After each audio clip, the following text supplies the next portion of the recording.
लगातार हरियाणा से ये खबरें मौसूल हो रही हैं, ये सूचना प्राप्त हो रही है कि वहाँ इर्तिदाद का एक सिलसिला शुरू हो गया। यानी कि इस्लाम के मानने वाले लोग जिनके आबा व अजदाद इस्लाम पर चलते चले आए हैं, जहाँ वो सारे उसूल जो इस्लाम बताते हैं, यहाँ तक कि जमात तक की बात मैं कह रहा हूँ, वो परिवार जो जमात में 40 दिनों का वक्त लगा चुका है, उस फैमिली से भी ये खबर आ रही है कि वहाँ लोग धीरे धीरे इस्लाम छोड़कर हिंदुत्व की तरफ जा रहे हैं। ये हकीकत में कोई ईमान वाला जब इस खबर को सुनेगा तो जहनी तौर पर वो बिल्कुल परेशान हो जाएगा। विचलित कर देने वाली सूचना है ये।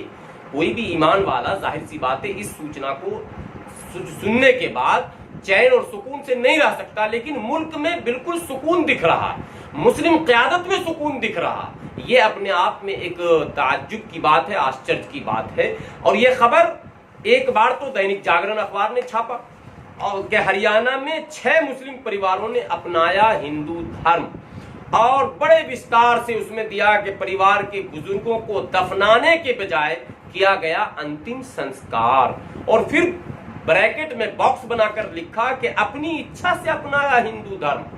ये जिस जगह की खबर है, जो गांव है जिंद जिले का दनौंदा कलां, मैं इस गांव में जा चुका हूं। 2011 में मैंने सफर किया था, और तब भी मैं इसीलिए गया था कि वहां के कुछ लोग जो हमारे टच में थे, उन्होंने हमें बुलाया था कि यहाँ कुछ फैमिली के लोग मजहब इस्लाम को छोड़ना चाहते हैं, आप आइए जरा इनको समझाइए। और मैं इसीलिए गया था, और पूरी रात जाग कर एक फैमिली में मैंने पूरे मोहल्ले के लोगों को जमा किया था और उन लोगों को समझाया था, और वो 2011 से आज तक उसका असर रहा। लेकिन अफसोसनाक खबर यह है कि उसी फैमिली, उसी परिवार के लोगों ने इस्लाम मजहब को खैरबाद कहकर हिंदू धर्म स्वीकार किया। उससे ज्यादा अफसोसनाक मामला यह है कि यहाँ के कुछ छोटे मोटे चैनल चलाने वाले जो यूट्यूबर हैं और कुछ तंजीम के लोग भी दबे जुबान ये कह रहे हैं कि भाई ये खबर सच्ची नहीं है, जबकि उसके बाद फिर खबर आई कि 40 घर मुसलमानों ने मजहब छोड़ दिया। उसके बाद फिर एक जगह खबर आई, हरियाणा और दिल्ली के बॉर्डर की खबर है, ये बिल्कुल सोनीपत और बवाना दोनों का ये बॉर्डर है, वहां मार मार के लोगों को जबरन 12-14 अगर वहां मुसलमान हैं, उनको जबरन मंदिर ले जाया गया और उन्हें शुद्धिकरण करके हिंदू धर्म में दाखिल कराया गया। वहां के लोग भी हमारे राब्ते में हैं। लेकिन अफसोस का मसला यह है कि हम लोगों के पास न उतना मैन पावर है, ना मनी पावर है, ना अप्रोच है। जिन तंजीमों के पास ये तमाम कुव्वत मौजूद है वो खामोश है और हम लोग छटपटा रहे हैं। आखिर ये सब कुछ हो क्यों रहा है, ये असल बहस है। असल जानने की चीज ये है कि आखिर ये मसला हो क्यों रहा है। क्या सिर्फ हरियाणा से ऐसी खबर आ रही? नहीं, पंजाब से भी ऐसी खबर आ रही, राजस्थान से भी आ रही। और आपको बता दूं कि बिहार के वैशाली जिला से बहुत दिनों पहले यह खबर आ चुकी है। वो बिरादरियां जो मुसलमानों में सबसे निचले तबके पर जानी जाती हैं, उसमें नट है, पक्खो है, डफाली है, मिनशिकार है, मीरासी है, डोम है, और आपको क्या कहते हैं, झोजा है, बंजारा है, ललबेगी है, शक्का है, इतनी बिरादरी 42 बिरादरियां हैं। अब आप कहेंगे कि इस्लाम में बिरादरी कहाँ होती है? जब मैं ये गुफ्तगू करता हूं तो ये सवाल आ जाता है सामने।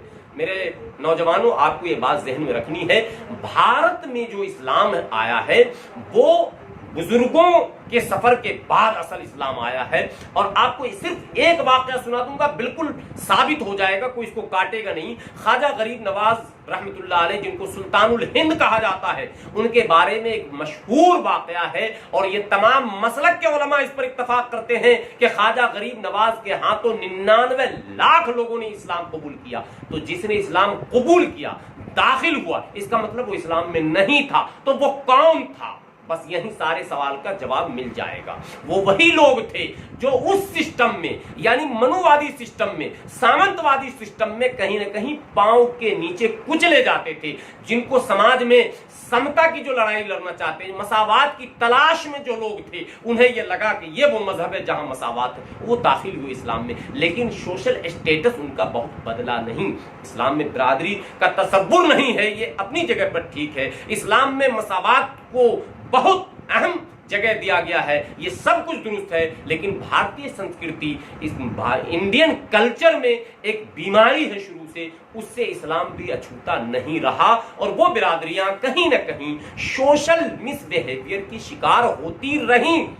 इसीलिए जब मुल्क आजाद हुआ और कानून बना, तो उस कानून में 1936 में ही यह कानून बन गया था कि जो डिप्रेस कास्ट के लोग हैं, जो सामाजिक स्तर पर दबे कुचले हैं, पसमानदा हैं, जिन्हें आप दलित आज कहते हैं, इन लोगों को रिजर्वेशन देकर इनको मेन स्ट्रीम में लाया जाए, मुख्य धारा में लाया जाए, उसके लिए कानून बना था। और वही कानून स्वतंत्र भारत के संविधान में, भारतीय संविधान के अनुच्छेद 341 में उसको समाहित किया गया, यानी आर्टिकल 341 में इंक्लूड कर दिया गया कि वो लोग जो डिप्रेस कास्ट हैं, जिसे आप एससी कहते हैं, उनको सोशल और इकोनॉमिकल उनके बैकवर्डनेस को खत्म करने के लिए, मेन स्ट्रीम में लाने के लिए स्पेशल प्रोविजन दिया जाएगा आगे बढ़ने के लिए, उसी को रिजर्वेशन कहते हैं।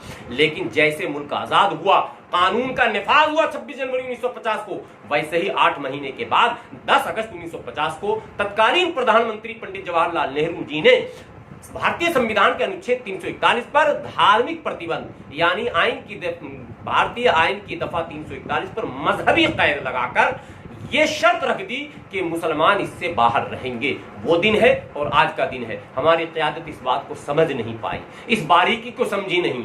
उसी वक्त घर वापसी की बुनियाद डाली गई थी और फिर 23 जुलाई 1959 को फिर एक ऑर्डिनेंस जारी हुआ और उसमें यह कहा गया कि अगर ये मराआत आपको चाहिए, ये फैसिलिटीज आपको चाहिए, तो आपको वापस हिंदू धर्म में आना पड़ेगा। यानी घर वापसी की बात तब हुई थी, लेकिन आगाह और जानकारी हम लोगों को अब मिली जब आगरा में घटना घटी और कई जगह घटनाएं घटने लगी। तो असल ये मसला जो मैं बताना चाहता हूं, ये जो हो रहा है, जमात की मेहनत सब कुछ हो रही है, लोग जमात में जा रहे हैं, लेकिन हालात ने ऐसे माहौल बनाए वहां पर कि वो लोग जो जमात में वक्त लगा चुके साहब, लेकिन जब ये कोरोना का मामला आया तो उसी गांव के लोगों ने उन्हें इतना मजबूर कर दिया कि वो मजहब इस्लाम को खैरबाद कहने पर मजबूर हो गए। वजह ये बताई गई, मैंने उस फैमिली से दोबारा बात की, राब्ता किया और आज भी मैं राब्ते में हूं। मैं बार बार जोर से कह रहा हूं, तमाम मुस्लिम तंजीमों को राब्ता करना चाहिए वहां से, और अगर जानकारी नहीं है तो वो हमसे राब्ता कायम करें, कैसे इस मसले का हल किया जाएगा। और ये सिलसिला रुकेगा भी नहीं, ये सिलसिला अभी और आगे तक जाने वाला है। मैंने एडवोकेट शाहिद अली खान साहब का बयान सुना, बहुत बेहतरीन बयान उन्होंने दिया, वाकई सोशल स्टडी उन्होंने कर रखा है। यह आर्टिकल 341 की वजह से हुआ। आज भी वक्त है, सुप्रीम कोर्ट में यह मुकदमा जेर समाअत है, इस पर जोर दिया जाए। तमाम मुकदमे लड़े जा रहे हैं आतंकवाद के खिलाफ, और दंगे फसाद में जब हम विक्टिम्स बनते हैं तो सारे मुकदमे लड़े जा रहे हैं साहब। सिर्फ एक यही मुकदमा है जिसको ये मिल्ली तंजीमें बिल्कुल लड़ना ही नहीं चाह रही हैं। इसलिए मैं तमाम मिल्ली तंजीमों के जिम्मेदारों से ये गुजारिश करना चाहता हूं कि अगर इस इर्तिदाद के दौर को रोकना चाहते हैं, इस कन्वर्जन को रोकना चाहते हैं, तो आर्टिकल 341 पर जो रिलीजियस बैन है उसके खिलाफ जो लड़ाई सुप्रीम कोर्ट में PIL नंबर 180/2004 2004 से मुकदमा चल रहा, 2011 में तो मसला हल के करीब आ गया था, लेकिन बदकिस्मती से हमारी मिल्ली तंजीमों की सुस्ती की वजह से ये हल होते होते रह गया। अगर उस वक्त हल हो गया होता तो आज ये दिन हमें नहीं देखने पड़ते, लेकिन अभी भी वक्त है, जब जागा तभी सवेरा। तमाम मिल्ली तंजीमों से मेरी गुजारिश है कि इस लड़ाई को पूरी कुव्वत के साथ लड़ी जाए, ताकि वो तमाम लोग जो एक बड़ी आबादी है मुसलमानों में जो नाइंसाफी के शिकार हो रहे हैं, जिनके साथ सियासी नाइंसाफी है, माशी नाइंसाफी है, उनको इंसाफ मिल सके।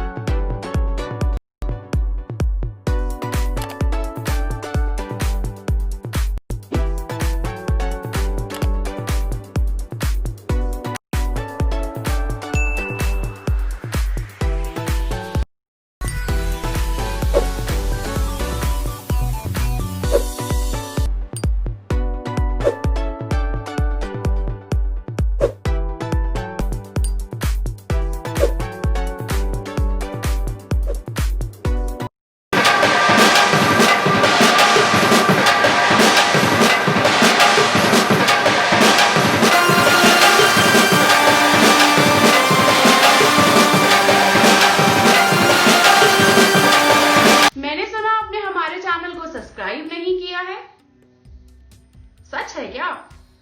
हमारे चैनल को अभी सब्सक्राइब करिए और साइड में जो घंटी दी गई है ना, उसे भी झट से दबा दीजिए, जानते हैं क्यों?